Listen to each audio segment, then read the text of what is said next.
So this one is from our PH Horror Stories.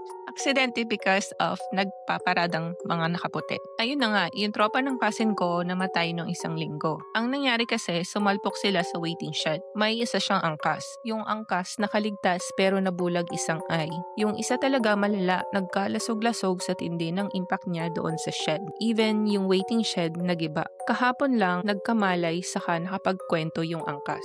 Grabe, kilabot ko nung shinare sa akin yung story. Yung mga matatanda kasi sinasabing nakainom but nag-drive pa. Pero di pala lasing yung mga bata. Ang totoong nangyari daw, nung papaliko sila, nakasalubong sila ng mga nakaputing may hawak ng kandila tapos para daw nagpo-prosesyon. Kaya ang ginawa, iniwasan daw ng mga yon na dahilan ng pagsalpok nila sa waiting shed. Nung isang araw lang, inaaksidente malapit sa lugar na yon, tapos yun din ang kwento. May iniiwasan daw na mga may hawak ng kandila. Ngayon, na-confirm ko na yung mga encounter ko doon sa daan na yun ay hindi guni-guni. Kasi, yun lang yung nag-iisang way para makauwi ako sa amin. Minsan, habang naglalakad ako doon, nakaamoy talaga ako legit ng sobrang lakas na amoy ng kandila. Pero sa totoo lang, binaliwala ako that time kasi inisip ko baka may putok ako.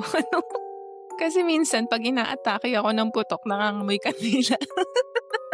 Either ang baho ng kandila niya o ang bango ng putok niya. Hindi ko ma-imagine. Punyeta. Basta something na ganun na lang inisip ko para di ako matakot. Ngayon, mapapagastos pa ako kasi need ko na mag-tricycle pag uwi sa amin kasi gabi na uwi ko. Hindi na ako maglalakad mag-isa doon.